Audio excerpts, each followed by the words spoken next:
Covid के दौरान सबसे बड़ी परेशानी इस बात की आई कि लोग चाह कर भी अस्पताल नहीं जा पा रहे हैं। डर इस बात का कि सब कुछ ठीक है, अस्पताल जाने के बाद कहीं हम बीमार ना हो जाएं, कोविड से संक्रमित ना हो जाएं। केंद्र सरकार की ई संजीवनी पॉलिसी उनके लिए बिल्कुल भी संजीवनी बनकर काम आई है। हम बात कर रहे हैं उस केंद्र सरकार के प्रोग्राम की जिसके तहत आप घर बैठे डॉक्टरों से अपना इलाज करा सकते हैं, वो भी मुफ्त में। कैसे, किस तरीके से, इस पूरे प्रोसेस को टीवी9 भारतवर्ष आपके सामने समझाएगा। इस वक्त हम दिल्ली के आर के पुरम जो सीजीएचएस का दफ्तर है वहाँ के एक कॉल सेंटर में हैं, जहाँ पे कि डॉक्टरों का पैनल बैठा हुआ है, जिसमें कि मेडिसिन के डॉक्टर हैं, ईएनटी के डॉक्टर हैं, और ये सारे के सारे कॉल अटेंड कर रहे हैं। इसके अलावा और भी दूसरे जगह दूसरे डॉक्टर्स बैठे हुए हैं। बट हम एक सिंपॉर्टेंटली समझाने के लिए आप लोगों को, मैम एक बात बताएं, आपका शुभ नाम क्या होगा? डॉक्टर शुभला बंसल।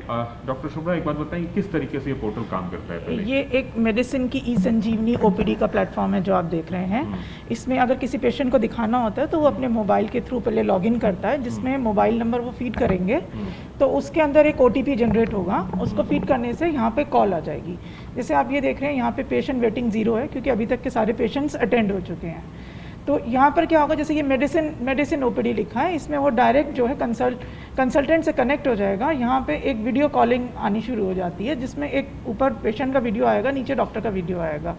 और इसमें लॉगिन करते समय पेशेंट अपने सारी रिपोर्ट्स और जितने भी डॉक्यूमेंट्स होते हैं वो उसमें अपलोड कर सकते हैं।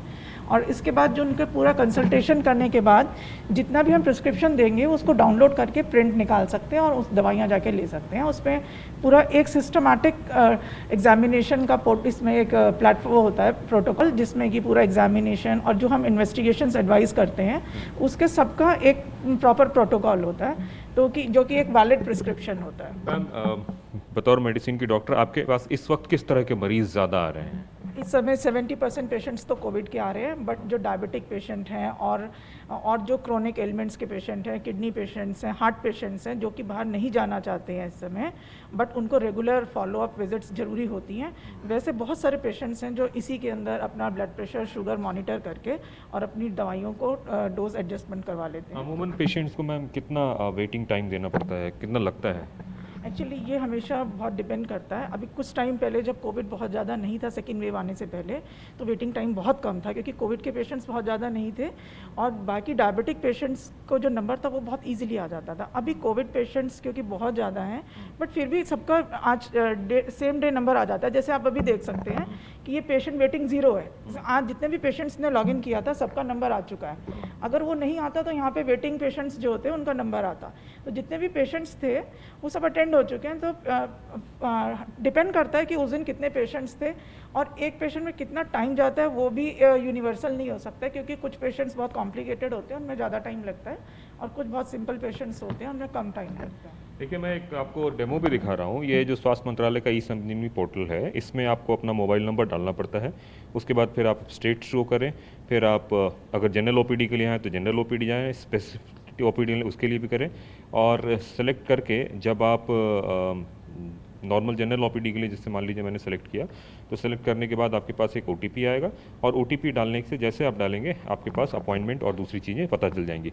मैम, टाइमिंग क्या होती है इसके लिए? जो स्पेशलिटी ओपीडीज होती हैं वो सुबह 9 to 12 चलती हैं। अच्छा। और उसके अंदर मेडिसिन, ईएनटी, आई, ऐसे अलग अलग ओपीडीज होती हैं जो कि, और वो डेली बेसिस पे होती हैं एक्सेप्ट संडेज एंड हॉलीडेज।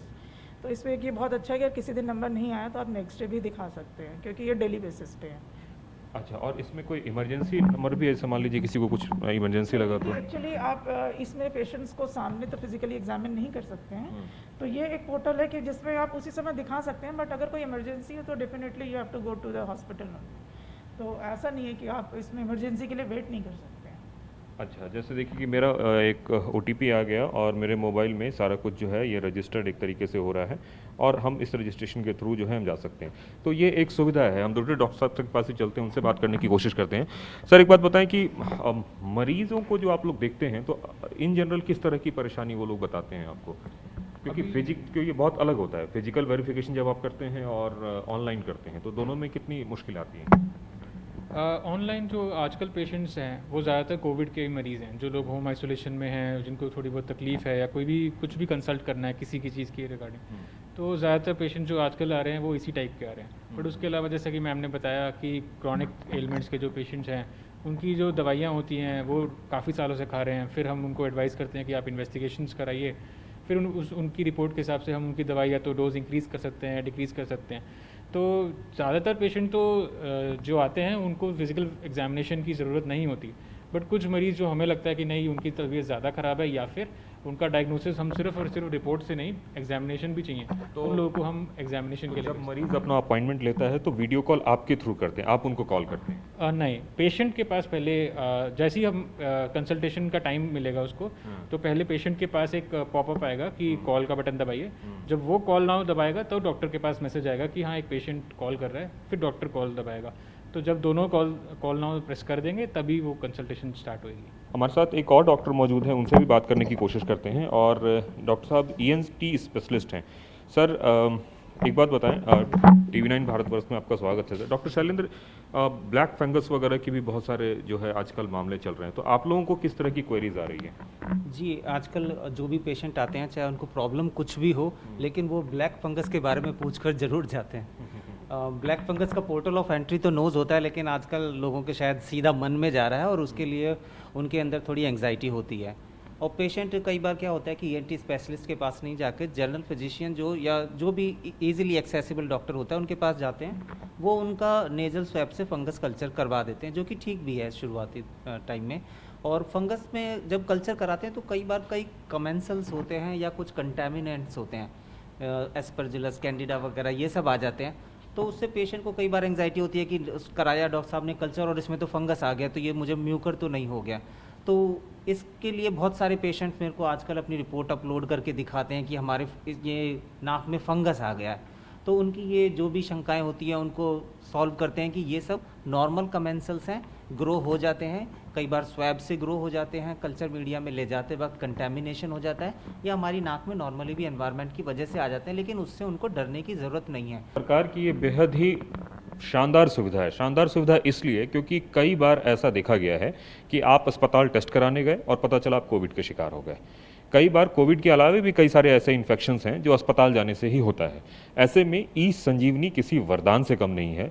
ज़रूरत इस बात का है कि आप घर बैठे अपना इलाज कराएं और अगर स्थिति ज़्यादा खराब होती है तभी अस्पताल जाएं।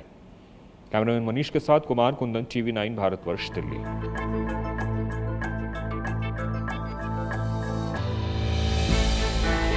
हमने की गलती फिर एक बार, कोरोना ने किया दोबारा प्रहार। मास्क, 2 गज दूरी, करें अपनी सुरक्षा खुद। कोरोना टीका हम सबको लगाना है, मिलकर साथ समझदारी से कोरोना को हराना है।